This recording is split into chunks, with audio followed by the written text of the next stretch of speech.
auditor. Iti panakiuman ken kuana imbaskag na dagiti aramiden na kas mangidaulo ti Barangay Secretary Association. Kalpasan tinananay nga announcement ti 5 nga nangabak na aramid ti turnover ti nabatbati nga pondo ti asosasyon babaeng kini Presidente Alan Rason. Impact Summit ni Alan Rason ti panagyaman na kadagitipada nga barangay secretaries gapo ti aktibo nga suportada kabayatan tinaunday nga tawen nga panagtakem na kas Federated President ti Association of Barangay Secretary iti Ciudad Candon.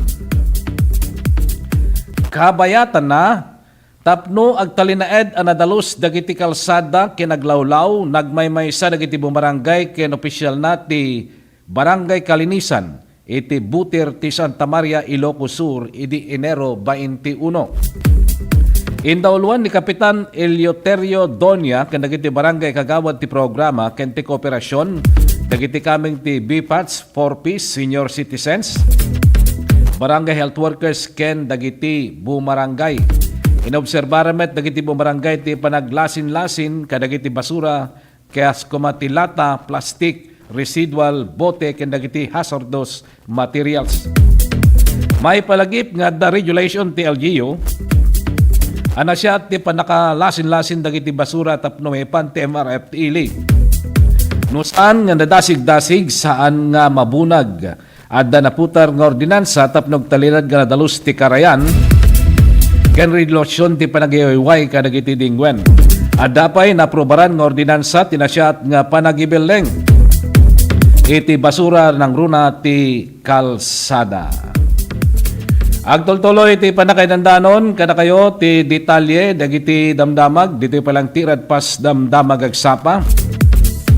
Iti pala ang damag lokal manalon ti tabako tinarbakan inawat dati ATM cards da manipod ti ULFI.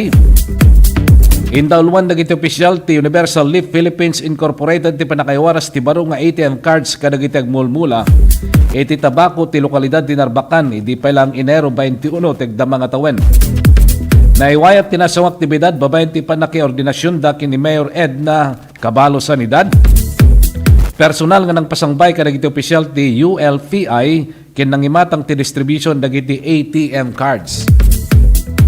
Mairaman kadagiti di maray the Growing Operations Senior Manager Colin Lablaban, Growing Operations Project Manager Ruben Gimayen, kenda dumapay nga opisyal ti ULPI. Manaksin iti ATM nangiwayat pa ti ULPI ti free buying orientation.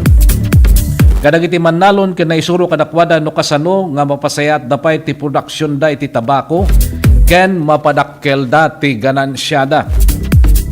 Naruay ti serbisyo nga ipapay ti ULPI kasi ti komprensibo nga suporta kadagiti mulmula ti tabako babaen ti contract growing system panakaypay ti financial assistance ganagan makinarya irigasyon nga ken technical nga tulong babaen ti GAP kastamet ti guaranteed market access crop insurance ken benepisyo nga maited kadagiti manalon ti nangato nga kalidad iti production da nga mangisiguro iti dakdakkel nga mapastrek da. Nangipay-pay ti ULPI iti financial ken material inputs kasi ti pautang ken suporta para ti fuel, land preparation, bini, ganagan, pesticide ken curing barns wenno pagangwan kadagiti tabako. Kabayatan na, iti panagtultuloy, dagiti damdamag, dito tirad pas damdamag agsapa. Iti damag na ilyan, maituloy itangal daw ti Sandigan Bayan 5th Division, ti graft trial ni Senador Jinggoy Estrada, kindagiti dadumapay nga kadwana nga akusado. Pakiramanan tinaybalod nga negosyante nga ni Janet Lim Napoles. Sumangsango ni Estrada iti 10 at may nga kaso ti graft manipod ti di umiso nga panakausar. Iti nasurok nga 200 million manipod ti Priority Development Assistance wenno PDAP. May basar ti kalendaryo ti Korte manamnamang agtultuloy di itangal daw ti presentasyon dagiti saksi ti depensa.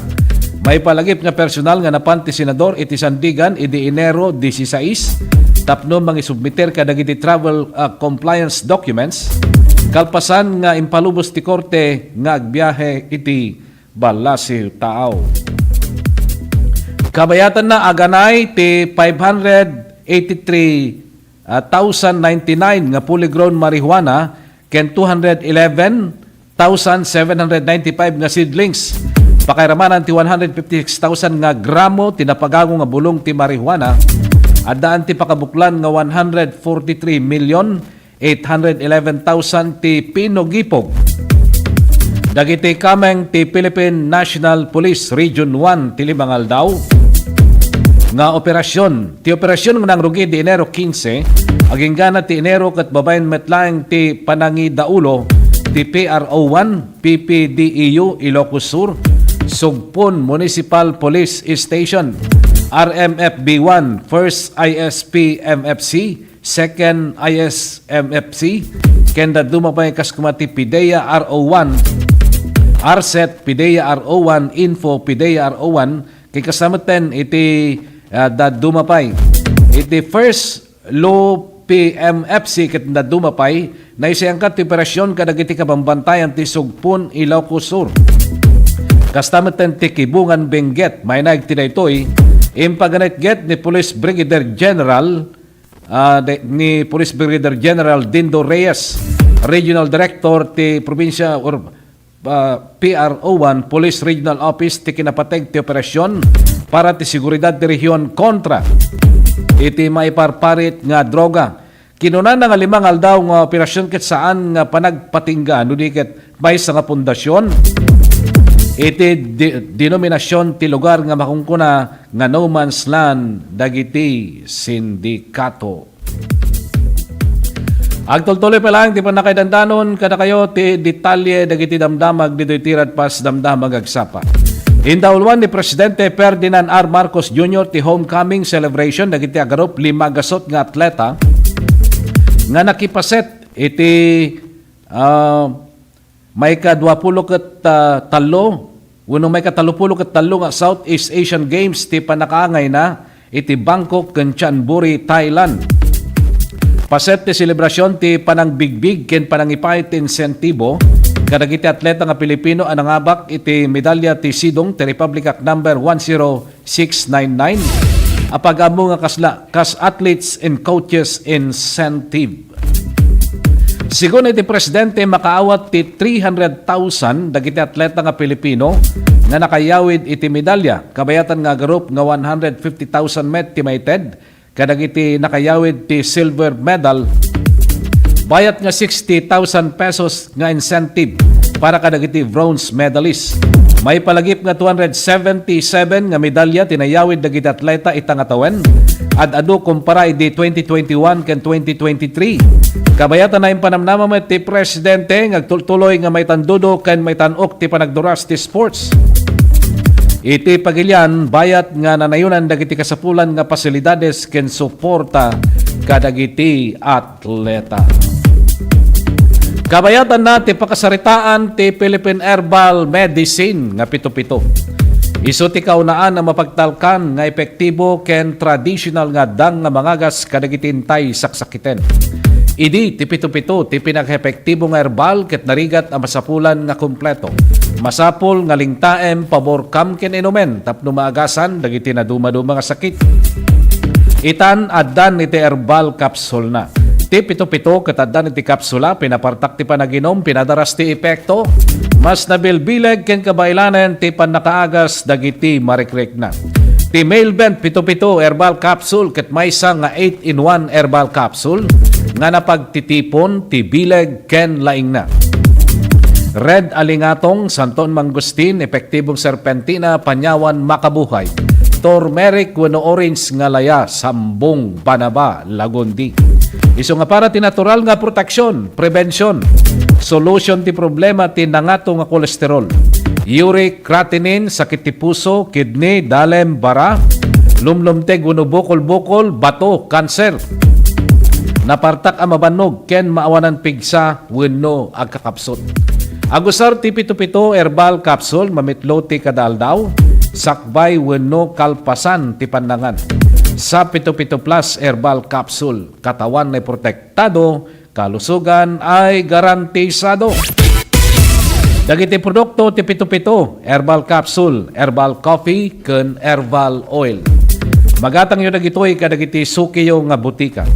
Iti Tagodin, Ilocos Sur, KJT Pharmacy, Aloha Pharmacy, ken Borje Pharmacy. Iti Santa Cruz, Ilocos Sur, Premels Pharmacy, Parmasya Mon Lysame, ken Carilin Pharmacy. Iti Santa Lucia, Ilocos Sur, Agasco Pharmacy, Premels Pharmacy, ken Mark Archangel Drugstore. Iti Candon City, Clements Drugstore, Butika Liwayway, Carl Brills Drugstore, San Peregrine Pharmacy, Lucky Med Pharmacy, ken Jerimodes Pharmacy. Iti Santa Maria con San Esteban, Aprayals Pharmacy, ken iti Santiago, Ilocos Sur, Kalugaran Pharmacy. At adupay nga detalye dagiti damdamag, dito lang tirad pas damdamag agsapa, idanon mi kada kayo, kalpasan dagiti pakamo.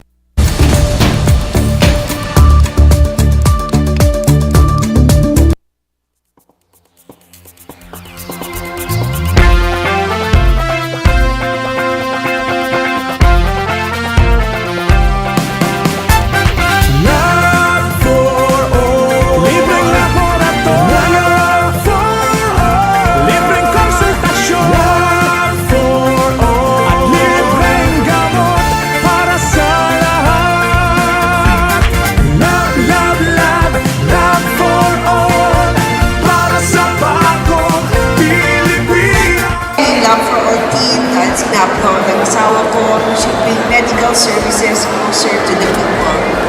And so for the last week or so, the Lab for All team went to different municipalities. They went to the municipality of Quirino, municipality of Cervantes, the municipality of Santa Cruz. There were over 3,500 patients that received medical services. Dapat dito sa Candon, pero sabi ng mayor ninyo, sa iba na lang. Kasi set na daw sila sa Candon.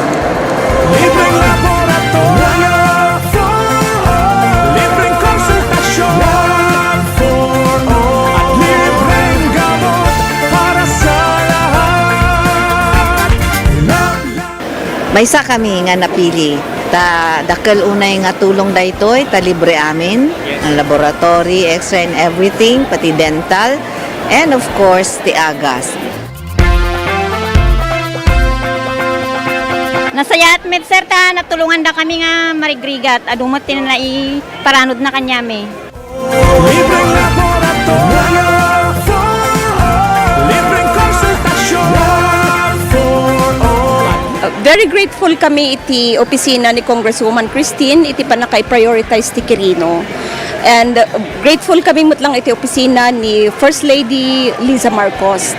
Siyempre, siguro, amuda nga mas kailangan mi dito ngamin, iso nga inpaigda dito yan. Considering day dyan ni biyahe ngamin.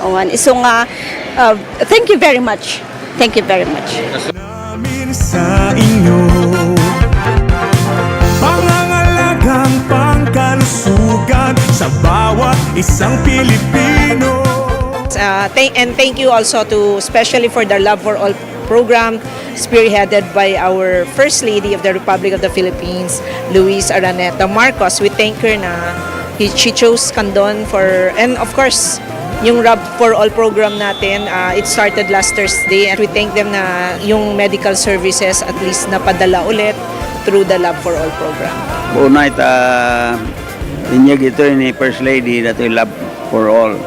At makita tayo mati kaaduti tao nga may parati dato yung programa na medical mission kan adu pa kita other agencies, national agencies nga may makipagtulong pa ikati programa da. Amo tayo met nga dati nga programa na apo ket adu iti matultulugan na ket naswerte tayo ta dito met probinsya ting Ilocos Sur nang na dito syudad ti Candon ti napili da nga aramiden dito Love for All. So adu manen iti kaprobinsyan tayo nga matulungan no panggep ti nga serbisyo iti gobyerno.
na mag-yosi o mag-bake, quick ka na before it's too late. Don't fool yourself with smoking or with vaping. Call sa quit line 1558 1558. Huwag magpaloko, huwag magyosi, huwag mag-vape. Siguraduhin healthy ang inyong pamilya dahil bawat buhay mahalaga. Let's wander Baguio's Evergreen Parks. Baguio's high altitude makes it the ideal habitat for the silent. Plus a rich and varied flora. Go park hopping all you want. One thing's for sure, the views are always breathtaking. Hop on to your next virtual tour.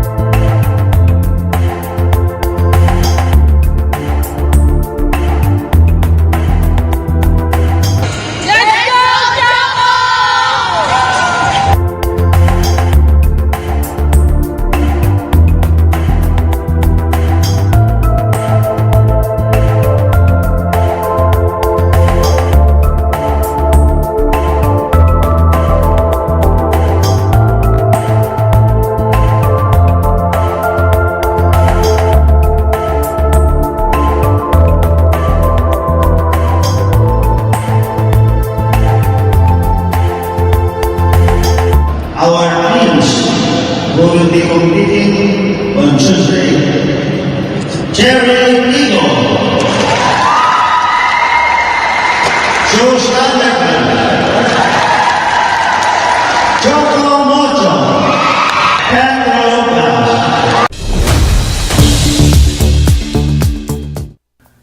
Agtultuloy ti panakadandanon kada kayo ti detalye dagiti damdamag diti tirad pas damdamag agsapa.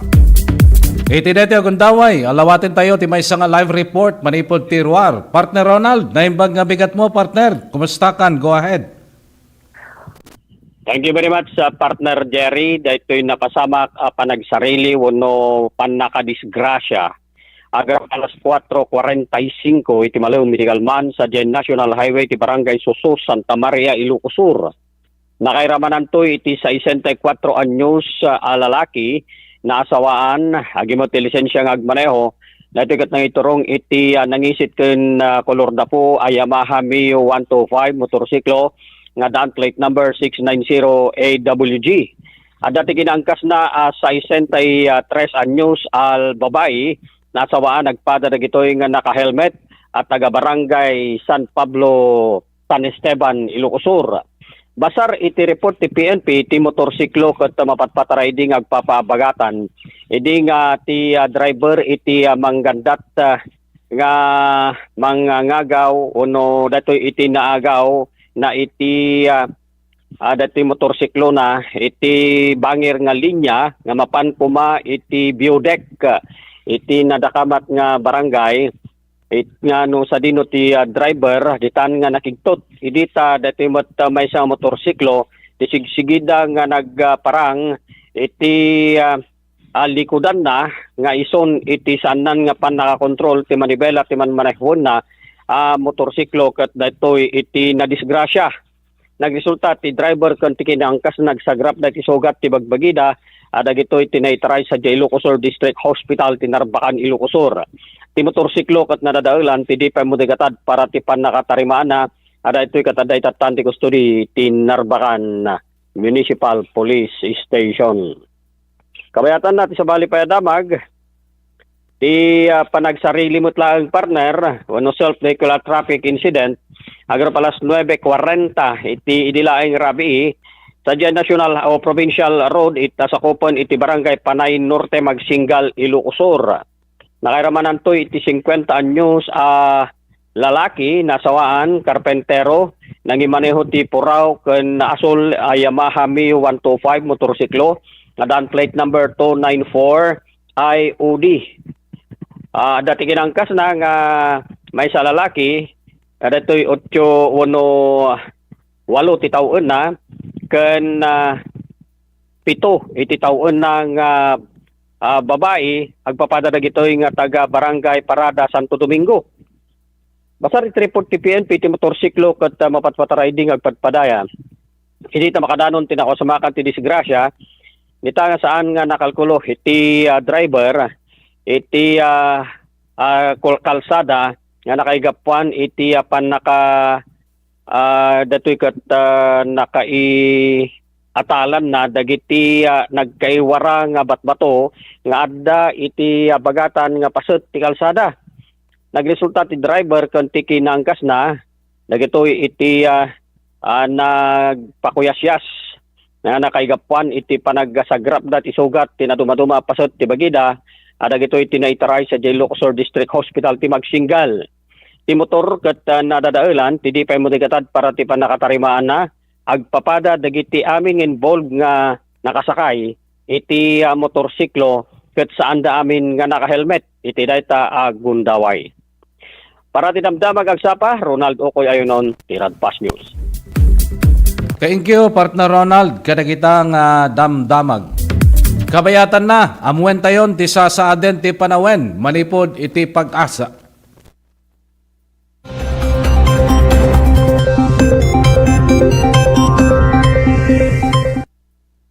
Magandang umaga, Pilipinas. Narito ang latest sa lagay po ng ating panahon. Malakas ang amihan sa ngayon at ito ang nakakaapekto sa halos buong bansa. Nagdudulot ito ng mga pag-ulan lalong-lalo na po dito sa silangang bahagi ng ating bansa. Bukod sa mga pag-ulan na yan ay nagdudulot at dala din ho nito ang malamig na panahon lalong-lalo na sa gabi at madaling araw. And then generally cooler temperature during daytime. Sa ngayon, itong weather system na ito, ang Northeast Monsoon, ang weather system na prevailing sa bansa. Dahil yung LPA na dati po yung si Bagyong Ada ay wala na po yung epekto sa anumang bahagi ng ating kalupaan. But for monitoring purposes, nakita po natin yan sa layong 765 km silangan ng Hinatuan, Surigao del Sur. Sa kasalukuyan nga po ay wala na itong epekto sa anumang bahagi ng ating kalupaan at pwede po na mag-dissipate o malusaw na rin yan sa mga susunod na araw. At nakikita rin natin na posible that by tomorrow ang mag-prevail dito sa silangang bahagi ng Mindanao ay yung shear line. Ito yung salubungan ng hangin mula sa northeast at easterlies. Samantala, meron pang isang LPA sa labas ng ating area of responsibility na minomonitor tayo. Huling nakita yan sa layong 1,960 km silangan ng Eastern Visayas. So napakalayo naman po nitong LPA na ito at wala itong any effect sa anumang bahagi ng ating kalupaan at hindi rin natin ito inaasahan na makakaapekto sa atin dahil mababa ang tsansa, nananatiling mababa ang tsansa na pumasok ito sa ating area of responsibility. Gayunpaman, patuloy po magantabay sa magiging update ho ng Pag-asa ukol dito sa weather disturbance na ito. Samantala, para sa pagtaya ng ating panahon, asahan nga natin ng maulap na papawirin at tsansa ho ng mahihinang mga pag-ulan pa rin dito sa Cagayan Valley Region, dito nga po sa malaking bahagi ng Cordillera Administrative Region, sa Aurora, Quezon, Bicol Region, maging dito sa silangang bahagi pa ng sa silangang bahagi ng Kabisayaan at Mindanao. Yan po ay dahil sa amihan pa rin. And then for the rest of Metro Manila and the rest of Luzon, asahan natin ng bahagyang maulap hanggang sa maulap na papawirin at tsansa ho ng mga pulupulong mahihinang mga pag-ulan, direktang epekto din ng amihan. Para naman sa ating temperatura, medyo bumaba ang ina-expect nating temperatura sa araw din na ito dahil nga pa rin sa pag-iral ng Northeast Monsoon. Dito na lang po sa Baguio, 11 to 22 degrees Celsius ang inaasahan natin for today. Sa Tagaytay, malamig din, 19 to 25 degrees Celsius. Sa Tugigaraw ay 19 to 27 degrees Celsius. Sa Legazpi ay 24 to 29 degrees Celsius.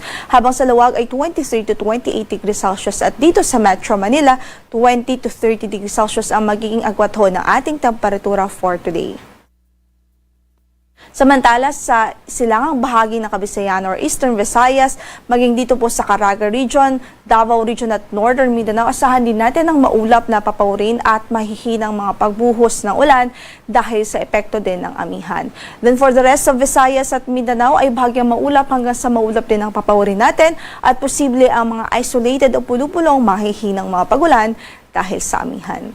Samantala, para naman sa temperatura natin sa Cebu, 25 to 30 degrees Celsius, 24 to 29 sa Iloilo, 24 to 30 sa Tacloban, sa Puerto Princesa ay 25 to 30 degrees Celsius, 24 to 28 degrees Celsius sa Kalayaan Island, sa Zamboanga ay 22 to 32 degrees Celsius, at sa Davao naman ay 24 to 32 degrees Celsius, habang sa Cagayan de Oro ay 23 to 30 degrees Celsius. Meron po tayong gale warning ngayon dito po sa northern and eastern coast ng Catanduanes, sa eastern coast ng Albay at eastern coast ng Sorsogon, northern and eastern coast yan ng Samar at maging sa eastern Samar, sa Dinagat Islands, sa eastern coast ng Surigao del Sur at eastern coast ng Surigao del Norte. So, sa mga nabanggit nating lugar, asahan pa rin natin ang maalon hanggang sa napakaalong kondisyon ng karagatan dahil pa rin yan sa kasagsagan nitong amihan season. So, ibig sabihin, hanggat maaari, hindi pa rin natin nire-recommend ang pumalaot, lalong-lalo na po yung maliliit na sasakyang pandagat doon dahil sa delikadong kondisyon ng karagatan. Ang sunrise po natin for today is 6:25 in the morning at lulubog ang araw mamaya sa ganap na alas 5:51 ng hapon. Ito po si Lori de la Cruz Galicia. Magandang araw po. Okay, so iti latest nga sasaden ti panawen manipod iti pag-asa. At adupay nga detalye dagiti damdamag diti tirad pas damdamag agsapa idanon mi kada kayo kalpasan dagiti pakamo.